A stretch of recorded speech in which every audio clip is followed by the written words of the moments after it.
This is Africa in 10 minutes. I'm Lillian Ojukwu. Stay tuned as we bring to you the top business stories reported on Footprint to Africa this week. French retailer begins operations in Nairobi. Nigeria heralded as largest producer of yam worldwide. Minister of Industry, Trade, and Investment attends launch of the Market Square Africa and our own Africa in 10 minutes. Islamic banking begins in Rwanda. Government of Ghana to create 100,000 jobs for the youth. The International Monetary Fund extends Malawi's facility program. Morocco and China partner to build electric-powered buses. And finally, India and Mauritius sign a tax treaty. This week, French multinational retailer Carrefour has opened its first retail destination in sub-Saharan Africa, in Nairobi, Kenya. Carrefour has established a strong global presence in Asia, Europe, and South America. In Africa, the retailer has hypermarkets in Egypt, Morocco, and now Kenya. The French retailer is the anchor tenant store of the Hub Karen Mall in Nairobi. It will be operated by Dubai-based Mahid Al Futtaim Retail, the exclusive franchise holder. As Kenya's economy continues to grow exponentially, its growing middle class with disposable income offers untapped opportunities for new and existing players in the retail space.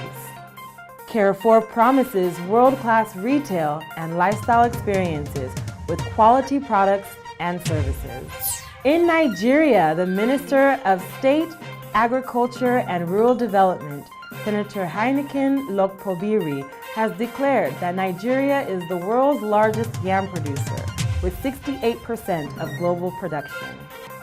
He said that the root crop is cultivated on 3 million hectares of land annually, with a certified seed yam capable of generating 2.4 billion naira if sold for 20 naira each. He stated that the country could take advantage of its global lead for exports and even fund the budget. The minister believes that the crop could provide income for millions of producers, processors, and consumers in West Africa. Senator Lokpobiri emphasized the need to embrace agriculture as a sustainable means of growing the economy. Still in Nigeria, during the launch of the Market Square Africa and Africa in 10 minutes, hosted by our own Footprint to Africa, leading business and financial news resource, the Minister of Industry, Trade, and Investment, Okechukwu Enelema, said that the government is currently considering policies that will lead to proper implementation of the Nigeria Industrial Revolution Plan as a measure to help the country find alternatives to revenue resources. Speaking at the launch, the minister said that the government would concentrate on fixing infrastructure deficit, particularly at various industrial zones, to make the Nigeria Industrial Revolution Plan a reality. He said that the government would focus on creating enabling environments for businesses to grow, working with the private sector. Various reports also state that the Nigeria Industrial Revolution Plan may soon be implemented in full going by current measures being put in place by the Ministry of Industry, Trade, and Investment to actualize the agenda. In Rwanda, almost 8 years since the discussion started, commercial banks in Uganda can now offer Islamic banking products. This comes after the amendments of legal restrictions were made. According to the Ministry of Finance and the central bank senior technocrats, regulations to allow the smooth operation of the Islamic banking have also been finalized.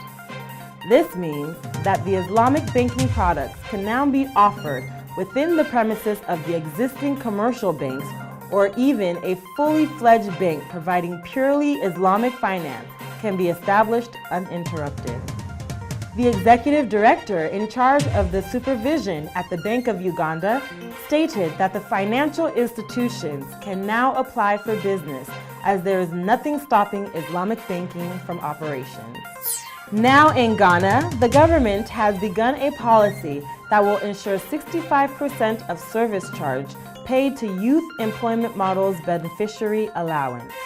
The Minister of Employment, Haruna Idrisu, confirmed this and explained that the levies are accrued from the Communication Service Tax, District Assembly Common Fund, and the GET Fund.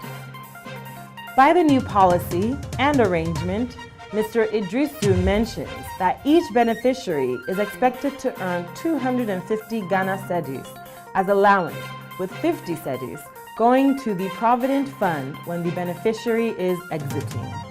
The Youth Employment Authority has said it has put in place a strategy to roll out 12,000 jobs per month for the rest of the year to meet their target of creating 100,000 jobs this year.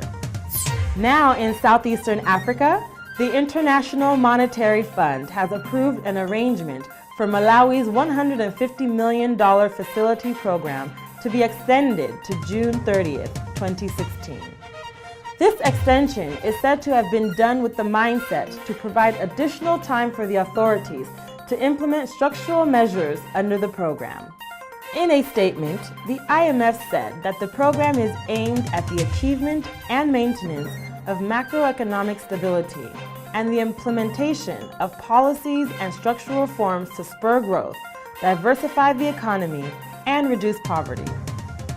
Oral Williams, the IMF mission chief, commended Malawi for demonstrating a concerted effort to realign the program, including improvements in monetary transparency and public financial management. The IMF expects Malawi's economy to grow by 3 to 4% this year, after expanding by 3% in 2015.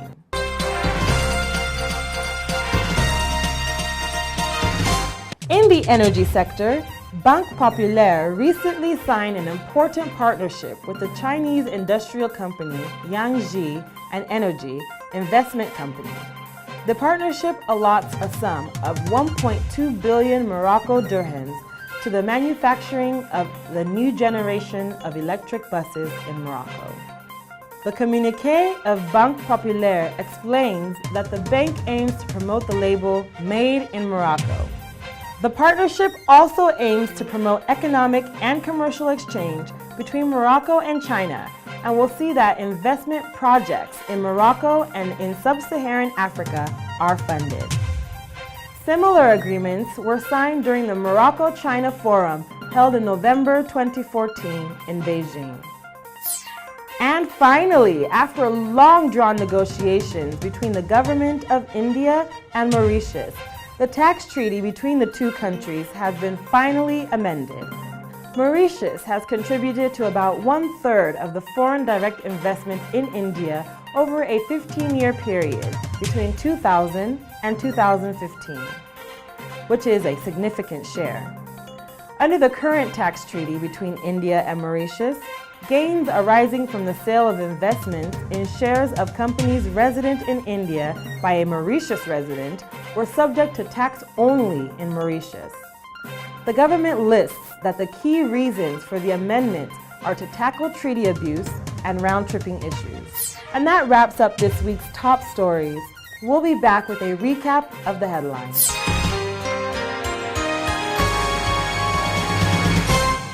French retailer begins operations in Nairobi. Nigeria heralded as largest producer of yam worldwide. Minister of Industry, Trade, and Investment attends launch of the Market Square Africa and our own Africa in 10 minutes. Islamic banking begins in Rwanda. Government of Ghana to create 100,000 jobs for the youth. The International Monetary Fund extends Malawi's facility program. Morocco and China partner to build electric-powered buses.